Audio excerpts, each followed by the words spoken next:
এই যে তোমরা এই গাছটা দেখতে পাচ্ছ, এই যে এই গাছটা হচ্ছে হাড়ভাঙ্গা গাছ।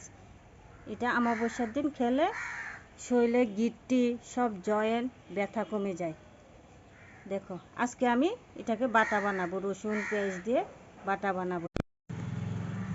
এই যে দেখো অনেক বড় এনেছি।